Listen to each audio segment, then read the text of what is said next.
इस कहानी की शुरुआत में हम एक लड़के को देखते हैं जिसका नाम डेरियस होता है। वो अपनी कार से कहीं जा रहा होता है, तभी उसे रेडियो पर एक डायनासोर के देखे जाने की खबर मिलती है। वो तुरंत अपनी कार को उस डायरेक्शन में मोड़ लेता है। सीन DPW यानी department of pre historic wild life के 2 ऑफिसर्स पर शिफ्ट होता है। वो एक डायनासोर पेकी राइनोसोरस को पकड़ने की कोशिश कर रहे थे। दरअसल इसला न्यूब्लार आइलैंड के खत्म होने के बाद सभी डायनासोर से पूरी दुनिया में फैल गए थे और अब वो सभी इंसानों के बीच ही रहते थे। इसीलिए DPW डिपार्टमेंट खतरनाक डायनासोर्स को पकड़कर इंसानों से दूर रखता था। दोनों DPW के ऑफिसर में से एक सीनियर ऑफिसर थी जिसका नाम रोनी होता है, जिसे डायनासोर को हैंडल करने का काफी अच्छा एक्सपीरियंस था। पर उसका साथी जो अभी नया ही DPW में शामिल हुआ था, इसलिए रोनी के मना करने के बावजूद भी वो डायनासोर के ऊपर बेहोशी का डार्ट फायर कर देता है, जिससे उस डायनासोर को गुस्सा आ जाता है। दरअसल उस डायनासोर के पैर में फेंस वायर चुभा हुआ था, जिसकी वजह से वो जोर जोर से चिल्ला रहा था। तभी वहाँ डेरियस आ जाता है, जो पहले से रोनी को जानता था क्योंकि वो पहले DPW में काम कर चुका था। डेरियस रोनी और उसके साथी को पीछे रहने के लिए कहता है और उस डायनासोर के पास जाकर उससे बातें करके उसे शांत करने की कोशिश करता है।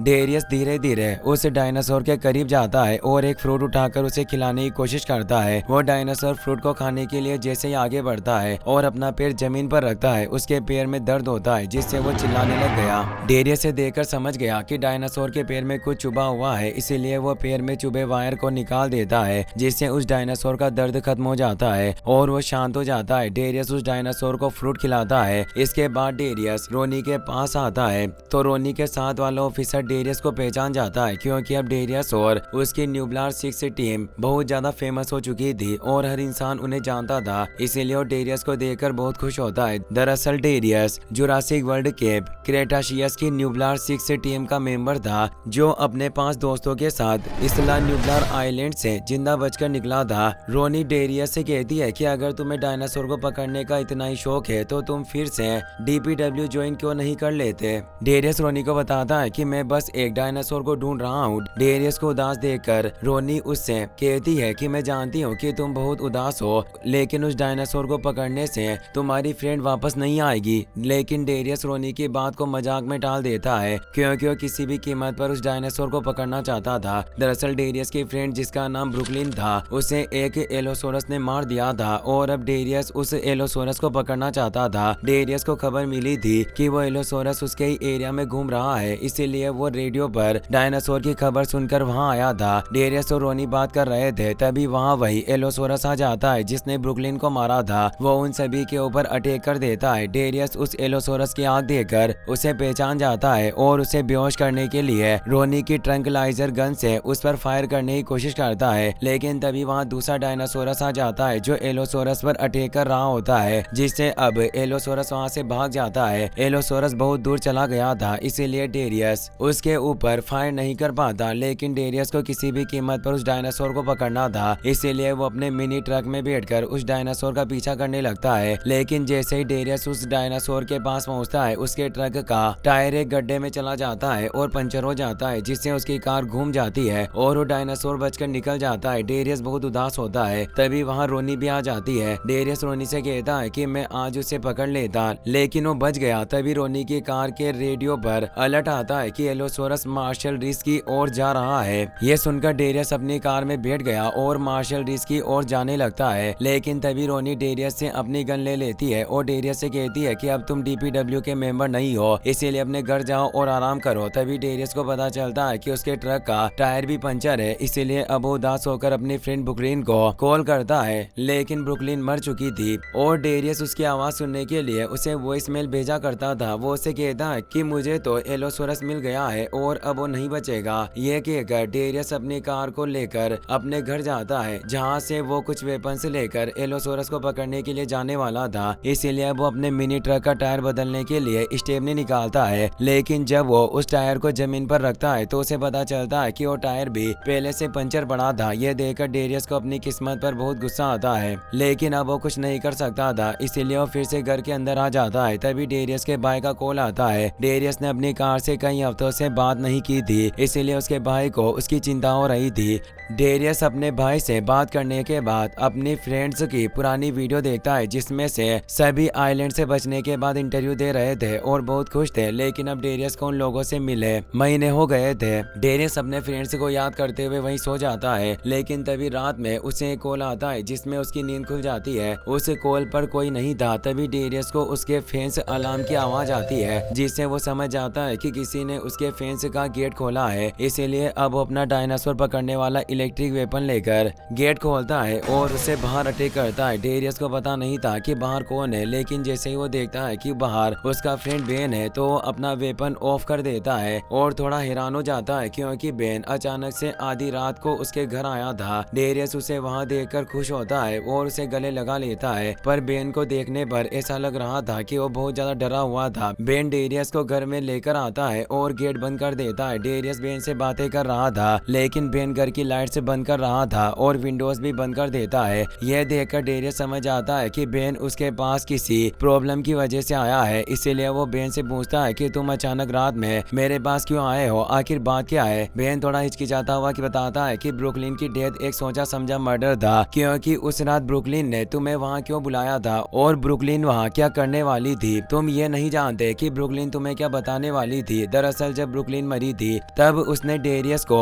कुछ बताने के लिए अपने पास बुलाया था, लेकिन डेरियस वहाँ लेट पहुंचा और तब तक उस एलोसोरस ने ब्रुकलिन को खा लिया। बेन डेरियस से कहता है कि तुम्हें नहीं लगता कि एलोसोरस और ब्रुकलिन का एक ही वक्त पर एक ही जगह होना इत्तेफाक नहीं है, क्योंकि मुझे लग रहा है कि उस एलोसोरस को वहाँ ब्रुकलिन को मारने के लिए भेजा गया था, क्योंकि डीपीडब्ल्यू बहुत जल्दी वहाँ पहुँच गई थी और वहाँ से ब्रुकलिन का फोन भी गायब था। साथ ही वो बताता है कि मैंने डीपीडब्ल्यू के बारे में डार्क जुरासिक वेबसाइट पर कुछ थ्योरीज पढ़ी है, लेकिन डार्क जुरासिक का नाम सुनकर डेरियस उससे कहता है कि डार्क जुरासिक वेबसाइट पर कुछ लोग मिलकर अपनी मनगढ़ंत कहानियां बनाते हैं, वो सभी थ्योरीज झूठी है, तुम उनके ऊपर भरोसा नहीं कर रहे हो। तब डेरियस की बात सुनकर बेन उससे कहता है कि कुछ थ्योरीज के पीछे बहुत कुछ लॉजिक होता है। यह कहकर वो डेरियस के लैपटॉप में वेबसाइट खोलता है और उसे बताता है कि वो ब्रुकलिन की मौत का सच जानने की कोशिश कर रहा था, लेकिन तभी कोई उसे मैसेज करके धमकियां देने लगा और उसे ब्रुकलिन की मौत को इन्वेस्टिगेट करने से मना करने लगा। यह कहकर बेन डेरियस को अपना इनबॉक्स दिखाता है, लेकिन वहाँ पर कोई मैसेज नहीं थे। बेन की हरकतें देखकर डेरियस को उसके ऊपर भरोसा नहीं होता और वो बेन को समझाने की कोशिश करता है, लेकिन अब बेन डेरियस के ऊपर चिल्लाकर उससे कहता है कि तुम समझ क्यों नहीं रहे, हमें टारगेट किया जा रहा है और मारने की कोशिश की जा रही है। ब्रुकलिन को भी ऐसे ही मारा है और उसके बाद मुझे मारने की धमकियां मिली है। यह सुनकर डेरियस सीरियस हो जाता है और बेन की बात ध्यान से सुनता है। बेन डेरियस से कहता है कि जिसने ब्रुकलिन को मारा वो हम सबको मारने का प्लान बना रहा है। मैं, तुम, येज, सेमी और केंजी सभी बहुत बड़े खतरे में है। ज्यादा देर हो जाए इससे पहले हमें पता करना होगा कि यह सब कौन और क्यों कर रहा है। यह सुनकर डेरियस बेन से पूछता है कि तुम ये सब कैसे कह सकते हो, तुम्हारे पास इसका कोई प्रूफ है। तो अब बेन कहता है कि मेरे पास इसका कोई प्रूफ नहीं है। यह सुनकर डेरियस को गुस्सा आ जाता है, लेकिन तभी उसे अपनी विंडो में से एक डायनासोर की शेडो दिखती है, इसीलिए वो चुप होकर लाइट्स बंद कर देता है और अब वो दोनों एक कोने में जाकर छिप जाते हैं। बेन डेरियस से कहता है कि डायनासोर अंदर आ गया है, फिर भी तुम्हारा फेंस अलार्म क्यों नहीं बजा। तभी अब वो डायनासोर विंडो को तोड़कर अंदर आ जाता है। वो एक रैप्टर था और वो अकेला नहीं था, उसके साथ और भी डायनासोर थे। डेरियस उनसे बचने के लिए अपना इलेक्ट्रिक वेपन लेने के लिए जाता है। तभी रैप्टर डेरियस पर अटैक कर देता है, लेकिन डेरियस उससे बच जाता है। इसके बाद वो दोनों वेपन का यूज करके उन रैप्टर्स को रोकते हैं और वहाँ से भागने की कोशिश करते हैं। वो दोनों घर से बाहर निकल जाते हैं, लेकिन तभी उनके सामने एक और रैप्टर आ जाता है और उनके ऊपर अटैक कर देता है, लेकिन अब वो दोनों अपनी जगह से नहीं हटते और डायनासोर के उन पर अटैक करते ही वो दोनों हट जाते हैं, जिससे डायनासोर भी घर के अंदर चला जाता है। डेरियस और बेन भागकर मिनी ट्रक की ओर जाते हैं। तभी डेरियस नीचे गिर जाता है, जहाँ उसे अपने फेंस के वायर कटे हुए दिखते हैं, लेकिन अब रैप्टर उसके पीछे आ रहा था, इसलिए वो जल्दी से ट्रक के अंदर चला जाता है। उन दोनों को वहाँ से भागना था, लेकिन डेरियस ट्रक की चाबी घर में भूल गया था, इसलिए वो ट्रक को स्टार्ट नहीं कर सकते थे। तभी अब बेन डेरियस से कहता है कि सामने मेरी वैन खड़ी है, हमें उस तक पहुंचना होगा। डेरियस वैन तक पहुंचने के लिए अपने ट्रक के ब्रेक हटा देता है। रैप्टर उनके ट्रक को धक्का दे रहा था, इसीलिए वो लुढ़क कर वैन के पास पहुंच जाता है। तभी वो दोनों ट्रक से कूदकर वैन में बैठ जाते हैं और वहां से निकल जाते हैं, लेकिन अभी भी उन रैप्टर्स ने उनका पीछा नहीं छोड़ा था और उनकी वैन के पीछे भाग रहे थे। बेन डायनासोर से बचने के लिए वैन को फुल स्पीड में चलाता है और उनसे बचकर भागने की कोशिश करता है। तभी अब रैप्टर्स को एक आवाज सुनाई देती है और वो वैन का पीछा छोड़कर वहां से चले जाते हैं। रैप्टर्स से बचने के बाद बेन डेरियस से कहता है कि अब तुम्हें यकीन हुआ कि कोई डायनासोर्स जिसकी मदद से हमारा शिकार कर रहा है। लेकिन अब डेरियस बेन से कहता है कि इसे प्रूफ नहीं होता कि कोई हमारा शिकार कर रहा है। लेकिन अब डेरियस को भी थोड़ा बहुत लग रहा था कि बेन जो कह रहा है वो सही हो सकता है, क्योंकि जिन डायनासोर्स ने उनके ऊपर अटैक किया था वो रेप्टर्स बहुत ज्यादा अलग थे और उनके शहर में नहीं मिलते थे। साथ में उसके घर की फेस भी कटी हुई थी, इसलिए अब वो भी बेन के ऊपर भरोसा कर लेता है। पर अभी भी वो पूरी तरह से मानने के लिए तैयार नहीं था कि कोई उन्हें मारना चाहता है, क्योंकि उसे कोई रीजन नहीं मिल रहा था कि कोई उन्हें क्यों मारना चाहता था। लेकिन अब बेन की बात सुनकर वो उसके ऊपर भरोसा कर लेता है और सेमी को कॉल करके उसे वार्न करने लगता है। लेकिन तभी बेन डेरियस से उसका मोबाइल ले लेता है और उसे बाहर फेंक देता है। बेन कहता है कि फोन ट्रेस हो सकते हैं, इसीलिए वो सेफ नहीं है। डेरियस अपना गुस्सा शांत करता है और बेन से कहता है कि अगर हमारे पास फोन ही नहीं होगा तो हम सभी को वार्न कैसे करेंगे। तो अब बेन डेरियस से कहता है कि मुझे सेमी ने एक पार्सल भेजा था और उसके बॉक्स पर उसका एड्रेस था, इसीलिए हम उसके पास जाकर उसे सब कुछ बताएंगे। सेमी टेक्सास में रहती थी, इसीलिए बेन और डेरियस अब टेक्सास जाने लगते हैं, क्योंकि उन्हें सेमी को भी ये सब बताना था और उसके बाद सेमी की मदद से अपने बाकी फ्रेंड को ढूंढना था। रात में डेरियस के सोने के बाद बेन वैली में चला गया था, तभी उसे ब्रुकलिन की कुछ बातें याद आती है, जिसमें वो और ब्रुकलिन डार्क जुरासिक वेबसाइट के बारे में बातें कर रहे थे। तभी अब बेन को अपनी वैन के पीछे एक कार आती हुई दिखती है, जो काफी देर से उनकी कार का पीछा कर रही थी। इसलिए बेन को शक होता है कि कोई उसका पीछा कर रहा है। वो अपनी वैन को तेज चलाने लगता है। तभी डेरियस भी जाग जाता है और बेन से वैन को रोकने के लिए कहता है, क्योंकि उसे टॉयलेट करना था। लेकिन बेन वैन को नहीं रोकता और डेरियस को बताता है कि एक कार हमारा लगातार पीछा कर रही है। मैं जब स्पीड बढ़ाता हूँ तो वो भी अपनी स्पीड बढ़ाता है और जब मैं स्लो होता हूँ तो वो भी अपनी स्पीड स्लो कर लेता है। बेन की बात सुनकर और पीछे वाली कार को देखकर डेरियस भी उसके ऊपर भरोसा कर लेता है और उसे भी लगता है कि उनका पीछा किया जा रहा है। तभी अब बेन अपनी वैन को बहुत तेज चलाने लग जाता है और उसकी नजर साइड ग्लास पर होती है, इसीलिए वो अपने सामने डायनासोर को नहीं देखता और उनसे टकराने वाला होता है। तभी वो ब्रेक लगा लेता है, जिससे उनका एक्सीडेंट होने से बच जाता है। लेकिन अब बहुत ज्यादा डर गए थे। आगे रोड पर कुछ डायनासोर निकल रहे थे, इसलिए अब उन्हें रुकना पड़ता है। तभी उनका पीछा करने वाली कार भी उनके पीछे आकर रुक जाती है, लेकिन वो कोई स्टोकर नहीं थे, इसीलिए वो कार वैन को ओवरटेक करके आगे निकल जाते हैं। ये देखकर बेन डेरियस से कहता है कि शायद मैं गलत सोच रहा था, वो कोई स्टोकर नहीं था। डेरियस बेन को कुछ नहीं कहता, क्योंकि उसे भी ऐसा ही लगा था कि वो कार उनका पीछा कर रही है। इसके बाद वो दोनों टेक्सास की ओर आगे बढ़ने लगते हैं। अगले दिन डेरियस को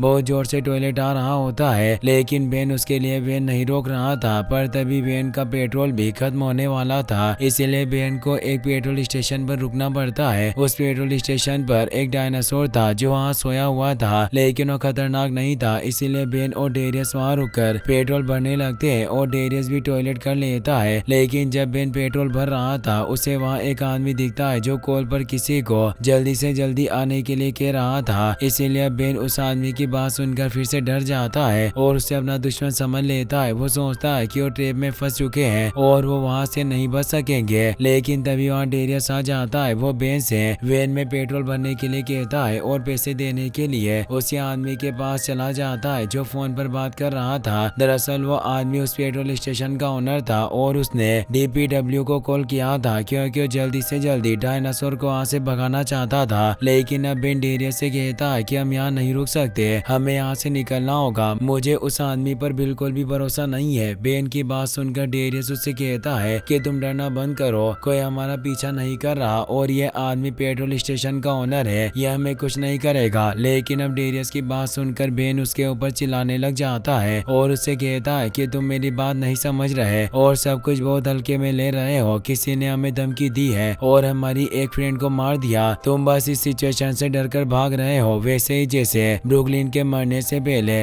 भाग रहे थे। बेन की बात सुनकर डेरियस को गुस्सा आ जाता है और वो बेन से कहता है कि हाँ मैं भाग रहा था, लेकिन अब नहीं भाग रहा हूँ। मुझे तुम्हारे ऊपर भरोसा है और इसीलिए मैं तुम्हारे साथ आया हूँ, लेकिन तुम मुझ पर भरोसा नहीं कर रहे। तभी वो डायनासोर उड़ता है और वहाँ से जाने से पहले पेट्रोल स्टेशन की छत के पाइप से अपने सिंग को घिसने लग जाता है, जिससे पूरी छत हिलने लग जाती है। तभी अब उस डायनासोर का सिंग पाइप के बीच में फंस जाता है और उसे निकालने की कोशिश करने लगता है। वो जोर जोर से अपना सर खींच रहा था, जिससे पेट्रोल स्टेशन की छत भी हिल रही थी, जिसे देखकर डेरियस डेरियस बेन से कहता है कि हमें उसका सिंह निकालना होगा, नहीं तो पूरी छत नीचे गिरा देगा। डेरियस डायनासोर के पास जाकर उसे शांत करने की कोशिश करता है और उस डायनासोर को शांत कर देता है, जिसके बाद अब डेरियस और बेन दोनों मिलकर उसका सिंह बाहर निकालने की कोशिश करने लगते हैं। लेकिन तभी उस डायनासोर के साथी दूर से उसे बुलाते हैं, जिससे अब वो डायनासोर फिर से हिलने लग जाता है और अब उसके हिलने से पेट्रोल मशीन का नोजल नीचे गिर जाता है, जिससे थोड़ा पेट्रोल बाहर निकल जाता है। तभी उस स्टेशन की छत से कुछ चिंगारी पेट्रोल के ऊपर गिरती है, जिससे वहाँ आग लग जाती है। इसलिए डेरियस स्टेशन के ओनर से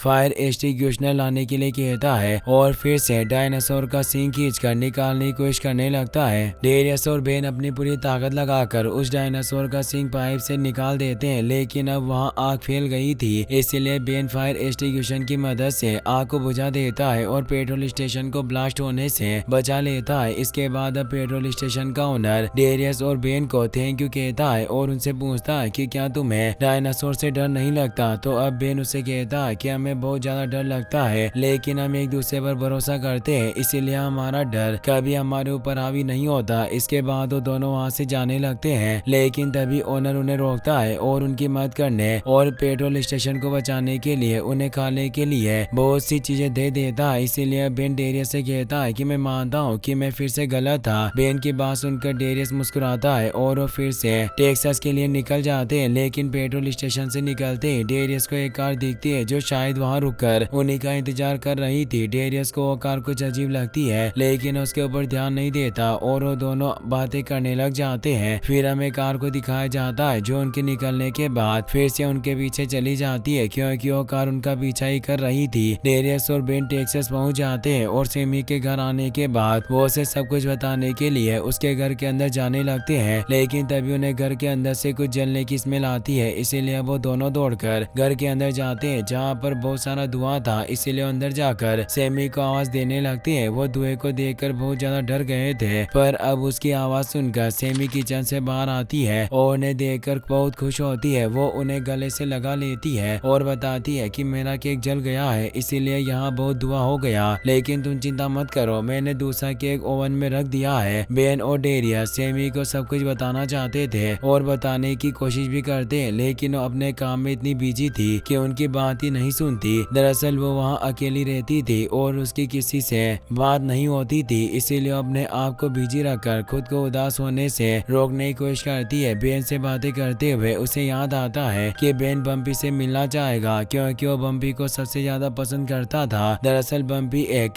किलोसोरस थी और जब वो अपने अंडे से बाहर निकली थी तब उसके सामने बेन ही था, इसीलिए उसे बेन से बहुत ज्यादा लगाव था और बेन को भी उससे बहुत ज्यादा लगाव था। सेमी बेन को अपने साथ लेकर बाहर आती है, जहाँ उसे पता चलता है कि बम्पी अपने शेल्टर से भाग गई है, इसीलिए वो उस ओर जाते हैं जिधर बम्पी गई थी। बेन और डेरियस को भी पता नहीं था कि बम्पी सेमी के साथ थी, इसीलिए जैसे ही वो बम्पी को देखते हैं तो बहुत हैरान होते हैं और बेन बम्पी को देखकर बहुत खुश होता है और भागकर उसके पास चला जाता है। बम्पी भी बेन को देखकर उसके पास आ जाती है और अब बेन बम्पी को बहुत प्यार करता है। तभी बम्पी भी उसे ऊपर उठा लेती है। वो दोनों एक दूसरे से मिलकर बहुत खुश होते हैं। तभी वहाँ काल नाम का एक आदमी आता है जो सेमी का पड़ोसी था और वो बम्पी से नाराज था क्योंकि उसकी प्रॉपर्टी को नुकसान पहुंचाती थी, इसीलिए वो बम्पी को मारना चाहता था। वो अपने ट्रक से बम्पी को टक्कर मारने की कोशिश करता है, लेकिन बम्पी उसके ट्रक को टक्कर मारकर उसे रोक देती है। पर अब सेमी बम्पी को काल से दूर जाने के लिए कहती है और काल से कहती है कि तुम्हारा जो भी नुकसान हुआ है उसे मैं ठीक कर दूंगी। लेकिन काल बम्पी को मारने की धमकी देता है, जिसे सुनकर बेन को काफी गुस्सा आ जाता है और वो काल से लड़ने लग जाता है। लेकिन सेमी उन दोनों का झगड़ा रोक देती है और काल को वहाँ से भेज देती है। तभी अब सेमी को अपने केक की याद आती है जो ओवन में रखा हुआ था, इसीलिए वहाँ से भागकर फिर से अपने घर आ जाती है। और दूसरी ओर अभी तक भी डेरियस और बेन उसे खतरे वाली बात नहीं बता सके थे, इसीलिए अब वो दोनों भागकर सेमी के पीछे जाते हैं। वो बम्पी को शेल्टर में बंद करके किचन में चली गई थी, इसीलिए बेन जैसे ही किचन में आता है सेमी को सब कुछ बता देता है। सेमी बेन की सारी बात सुनकर हैरान हो गई थी और उसे बेन की बातों पर भरोसा नहीं हो रहा था, इसलिए वो डेरियस से भी पूछती है। डेरियस सेमी से कहता है कि मैं बेन की बातों से पूरी तरह से एग्री नहीं करता, लेकिन इस मामले में हम रिस्क नहीं ले सकते। डेरियस की बात सुनकर सेमी अब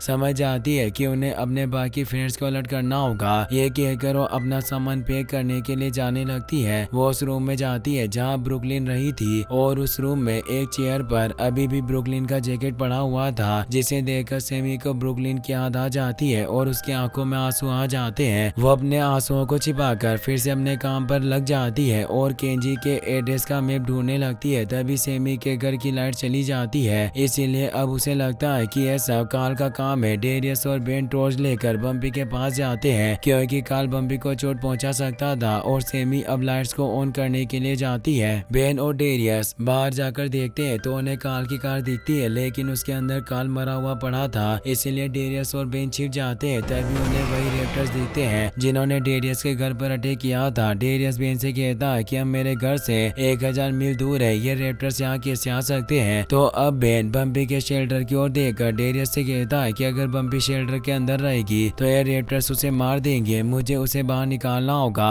बेन की बात सुनकर डेरियस उससे कहता है कि तुम बम्पी को बाहर निकालो, मैं सेमी को बेन के पास लेकर आता हूँ। ये कहकर डेरियस सेमी को लेने के लिए चला जाता है। दूसरी ओर सेमी जब फ्यूज ठीक कर रही थी तो वो भी एक रैप्टर को देख लेती है और उससे बचकर छुप जाती है। रैप्टर के जाने के बाद उसे डेरियस दिखता है जो उसे वेन में जाने का इशारा करता है, इसीलिए सेमी घर से निकलने की कोशिश करने लगती है, लेकिन अब वो रैप्टर सेमी के घर के अंदर भी आ गए थे। सेमी उनसे बचने के लिए उस रूम में जाती है जहाँ पर ब्रुकलिन का जैकेट पड़ा था। सेमी उस जैकेट से टकरा जाती है जिससे वो नीचे गिर जाता है और उसके अंदर से एक मैप निकलता है जो ब्रुकलिन का था और उसके ऊपर ब्रुकलिन ने कुछ मार्क लगाए हुए थे, इसीलिए अब सेमी उस मैप को अपने पास रख लेती है। बेन बम्पी को शेल्टर से बाहर निकालने के लिए शेल्टर के पास जाता है, लेकिन तभी शेल्टर के ऊपर एक रैप्टर आ जाता है, इसीलिए बेन पास वाले शेल्टर में घुस जाता है, लेकिन तभी रैप्टर को बेन की स्मेल आ जाती है और वो भी बेन वाले शेल्टर में आ जाता है, पर बेन उससे बचकर बाहर आ जाता है और शेल्टर का गेट बंद करके उस रैप्टर को अंदर बंद कर देता है। जिसके बाद बेन बम्पी को बाहर निकालकर उससे वहाँ से दूर जाने के लिए कह देता है, इसीलिए बम्पी वहाँ से चली जाती है। डेरियस सेमी तक पहुँचने की कोशिश कर रहा था, तभी एक रैप्टर उसे देख लेता है और उसके पीछे पड़ जाता है, लेकिन डेरियस उसे चकमा देकर वहाँ से भाग जाता है। तभी अब सेमी भी घर से निकल जाती है, लेकिन उसके पीछे अभी भी रैप्टर पड़ा हुआ था। सेमी वेन की ओर भागती है और उसमें बैठने की कोशिश करती है, लेकिन वो रैप्टर उसके पीछे आ रहा था और उसे पकड़ने वाला था, लेकिन तभी बम्पी रैप्टर को अपनी पूंछ से मारता है और उसे सेमी के पीछे जाने से रोक देता है, जिससे अब सेमी, बेन और डेरियस वहाँ से बचकर निकल जाते हैं और बम्पी भी वहाँ से भाग जाती है। अब उन्हें पूरा यकीन हो गया था कि उनका शिकार किया जा रहा है, इसीलिए अब वो केंजी को अलर्ट करने के लिए उसके पास जाना चाहते थे। सेमी ब्रुकलिन का मैप निकालती है जिसमें उसने सभी लोगों के एड्रेस मार्क लिखे हुए थे और उसमें देखकर वो तीनों कोलोराडो जाने लगते हैं क्योंकि केंजी वहीं रहता था, लेकिन केंजी के एड्रेस के पास ब्रुकलिन ने एक और एड्रेस मार्क किया हुआ था और उस एड्रेस पर ब्रुकलिन के मरने से कुछ दिन पहले की डेट लिखी हुई थी, इसीलिए अब डेरियस और बेन को शक होता है कि ब्रुकलिन उस एड्रेस पर किससे मिलने के लिए गई थी, इसलिए अब उन्हें यह भी पता करना था। इसके बाद हमें सेमी का घर दिखाया जाता है जहाँ पर एक लड़की आकर शेल्टर का गेट खोलती है और रैप्टर्स को विसल बजाकर अपने पास बुला लेती है। वो सभी रैप्टर्स एक ट्रक के अंदर चले जाते हैं, जिससे हमें पता चलता है कि कोई उन रैप्टर्स को ट्रक में बिठाकर डेरियस और उसके फ्रेंड के पीछे लेकर जा रहा था। फिर हम डेरियस को देखते हैं जो वेन में था और सोने की कोशिश कर रहा था, लेकिन बेन को बम्पी की चिंता हो रही थी, इसीलिए वो कुछ आवाजें करता है जिससे डेरियस सो नहीं पाता। डेरियस उठकर बेन से कहता है कि तुम बम्पी की चिंता मत करो, वो बहुत ही पावरफुल है और अपना ध्यान रख सकती है। डेरियस की बात सुनकर बेन थोड़ा रिलैक्स होता है, लेकिन अब डेरियस बेन से कहता है कि तुम बिल्कुल सही कह रहे थे, अगर वो रैप्टर्स वही थे जो मेरे घर आए थे तो जरूर कोई उन्हें लेकर हमारा पीछा कर रहा है और उनकी मदद से हमें मारने की कोशिश कर रहा है, जिससे हमारी मौत पर किसी को शक ना हो। डेरियस की बात सुनकर बेन खुश होता है क्योंकि वो शुरुआत से ही सही था और अब डेरियस को भी पता चल गया था कि बेन की सभी थ्योरी सही थी। तभी अब सेमी आगे आती है, वो बहुत परेशान थी क्योंकि आसमीना जिसे सब एज बुलाते थे वो अपना फोन नहीं उठा रही थी। सेमी को उसे अलर्ट करना था, पर उसके फोन नहीं उठाने की वजह से सेमी बहुत डर रही थी क्योंकि एज सेमी की गर्लफ्रेंड थी, लेकिन अब डेरियस सेमी को समझाता है कि वो बिल्कुल सही होगी, इसीलिए अब सेमी मान जाती है और फोन ट्राई करती रहती है। कुछ घंटों बाद वो सभी कोलोराडो में केंजी के एड्रेस पर पहुंच जाते हैं और उसका घर देखकर हैरान हो जाते हैं क्योंकि एक वक्त पर केंजी किसी बंगले में रहता था, लेकिन अब एक टोइंग वैन में रहता था। दरअसल डेरियस, केंजी और सभी फ्रेंड ने मिलकर केंजी के डैड को जेल में भेज दिया था और तभी से केंजी की फाइनेंशियल सिचुएशन बहुत खराब हो गई थी। केंजी की ऐसी हालत देखकर सेमी, डेरियस और बेन को बुरा लगता है और सेमी डेरियस से पूछती है कि क्या तुम्हें केंजी ने कभी कुछ नहीं बताया। तो अब डेरियस सेमी से कहता है कि अब केंजी और मेरी बात नहीं होती, वो मुझसे नाराज है। डेरियस की बात सुनकर सेमी सभी के साथ केंजी का दरवाजा बजाती है, लेकिन केंजी वेन के अंदर नहीं था क्योंकि वो माउंटेन्स पर रॉक क्लाइंब करता था और स्टूडेंट को सिखाता है। लेकिन तभी केंजी भी वहां जाता है और अपने फ्रेंड्स को देखकर पीछे से आवाज देता है, जिससे सेमी चौंक जाती है और केंजी को किक मार देती है और केंजी नीचे गिर जाता है। लेकिन अब वो सभी एक दूसरे से मिलकर बहुत ज्यादा खुश थे। केंजी सेमी से गले मिलता है और फिर उन्हें घर के अंदर लेकर जाता है, लेकिन वो डेरियस के अंदर जाने से पहले ही गेट लगा देता है। इसीलिए सेमी गेट खोलकर डेरियस को भी अंदर बुला लेती है। केंजी डेरियस से बात नहीं कर रहा था, वो सेमी और बेन को अपना बिजनेस आइडिया के बारे में बताता है, लेकिन तभी सेम उसे कहता है कि हम यहाँ तुम्हारे बिजनेस को देखने नहीं बल्कि तुम्हें बताने आए हैं कि तुम्हारी जान को खतरा है। कोई रेप्टर्स की मदद से हम सभी फ्रेंड्स का शिकार कर रहा है। ये सुनकर केंजी बेन की बात पर भरोसा नहीं करता, पर तभी डेरियस केंजी से कहता है कि हम 2000 मील दूर और तुम्हारा चेहरा देखने नहीं आए हैं। तभी अब केंजी कहता है कि मैं धोखेबाज की बात नहीं सुनता।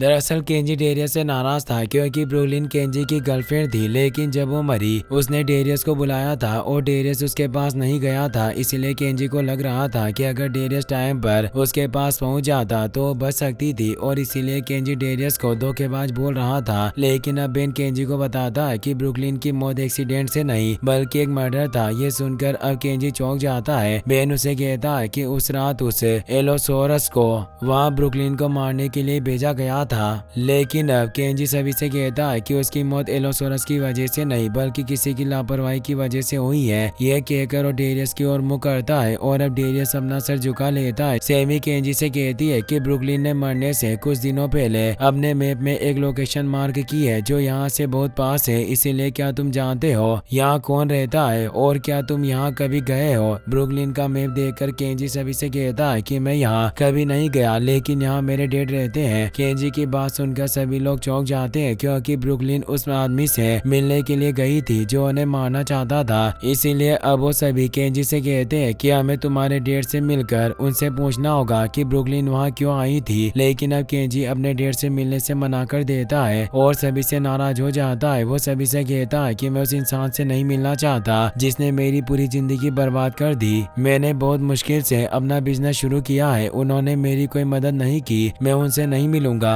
ये कहकर केंजी वहाँ से निकल जाता है और क्लाइंबिंग के लिए चला जाता है। तभी अब सेमी भी येज को कॉल कर रही थी, लेकिन येज कॉल नहीं उठा रही थी। इसीलिए सेमी को फिर से येज की चिंता होती है और वो बेन से वेन की चाबी छीनकर खुद येज के पास जाने लग जाती है। वो सभी से कहती है कि हमें अलग अलग होना पड़ेगा और अपने फ्रेंड को बचाना होगा, लेकिन अब बेन भी अपनी वेन को नहीं छोड़ना चाहता था, इसीलिए वो भी सेमी के साथ वेन में बैठ जाता है। अब बस डेरियस वहाँ बचा था और वहाँ नहीं रुकना चाहता था क्योंकि केंजी डेरियस से बात नहीं कर रहा था। लेकिन अब बेन और सेमी उसे वेन में नहीं बैठने देते और उसे कहते हैं कि केंजी को तुम्हारी जरूरत पड़ सकती है, इसीलिए तुम्हें यहीं रुकना पड़ेगा, तुम केंजी को अकेला छोड़कर नहीं आ सकते। ये कहकर वो डेरियस को वहीं छोड़कर चले जाते हैं। अब डेरियस को केंजी से बात करनी थी और उसे अपने डैड से बात करने के लिए मनाना था, इसीलिए वो केंजी के पीछे जाता है। डेरियस एक झरने के पास पहुंचता है जहाँ उसे केंजी दिखता है, लेकिन वो क्लाइंबिंग कर रहा था और माउंटेन के ऊपर चढ़ चुका था। इसीलिए अब केंजी तक पहुंचने के लिए डेरियस की माउंटेन के ऊपर चढ़ने लगता है। केंजी एक प्रोफेशनल क्लाइंबर था, लेकिन डेरियस को माउंटेन पर चढ़ना नहीं आता था, लेकिन फिर भी वो कोशिश करके माउंटेन के बीच में आ जाता है। वो केंजी को रुकने के लिए कहता है, लेकिन वो नहीं रुकता। तभी अब डेरियस का पैर फिसलने लगता है और वो नीचे गिरने लगता है, इसीलिए वो फिर से केंजी को आवाज देता है। डेरियस को देखकर केंजी उसके पास आता है और उसे अपने पास खींचकर उससे पूछता है कि जब ब्रुकलिन की मौत हुई तुम कहाँ थे? उसने तुम्हें बुलाया था, लेकिन तुम उसके पास क्यों नहीं गए? तुम ऐसा क्या इम्पोर्टेंट काम कर रहे थे जो तुमने उसे अकेला छोड़ दिया? लेकिन अब डेरियस भी केंजी से कहता है कि मैं उसके पास नहीं था, लेकिन तुम भी नहीं थे, वो तुम्हारी गर्लफ्रेंड थी, लेकिन तुमने उसे छोड़ दिया। डेरियस की बात सुनकर केंजी उसे धक्का दे देता है और डेरियस क्लाइंबिंग रोप से लटक जाता है। इसके बाद अब केंजी माउंटेन टॉप पर चला जाता है और ऊपर जाकर बैठ जाता है। तभी उसे ब्रुकलिन की याद आती है। वो और ब्रुकलिन भी उसी जगह पर आए थे और वहीं पर उनकी आखिरी मुलाकात हुई थी। केंजी ब्रुकलिन को वहाँ का नजारा दिखाने के लिए आया था, लेकिन ब्रुकलिन उसकी बात नहीं सुन रही थी और अपने मोबाइल में कुछ कर रही थी, इसीलिए केंजी उससे नाराज हो जाता है और उसे ब्रेकअप कर लेता है। केंजी पुरानी बातों को याद करके के रोने लगता है। लेकिन तभी डेरियस भी माउंटेन टॉप पर आ जाता है, जहाँ वो केंजी को बताता है कि ब्रुकलिन तुमसे ब्रेकअप होने के बाद बहुत उदास थी। उसने मुझे बताया था कि तुमने माउंटेन टॉप पर उससे ब्रेकअप किया था। ये सुनकर केंजी कहता है कि उसने तुम्हें ये बात कब बताई। तो अब डेरियस कहता है कि तुमसे ब्रेकअप होने के बाद वो मेरे साथ रुकी थी। यह सुनकर केंजी को गुस्सा आता है। तभी डेरियस उससे पूछता है कि क्या ब्रुकलिन ने तुम्हें इस बारे में नहीं बताया। तो अब केंजी चिल्लाकर कहता है कि मुझे कोई कुछ नहीं बताता, ना तुम, ना ब्रुकलिन और ना मेरे डेट। ये कहकर केंजी अब डेरियस से कहता है कि कल हम मेरे डेट के पास चलकर उनसे ब्रुकलिन के बारे में पूछेंगे। यह सुनकर डेरियस हैरान हो जाता है क्योंकि अब केंजी अपने डेट से मिलने के लिए मान गया था। इसके बाद हमें DPW के लोगों को दिखाया जाता है जो सेमी के घर जाकर बम्पी को पकड़ रहे थे और उन्होंने उसे पकड़ लिया था।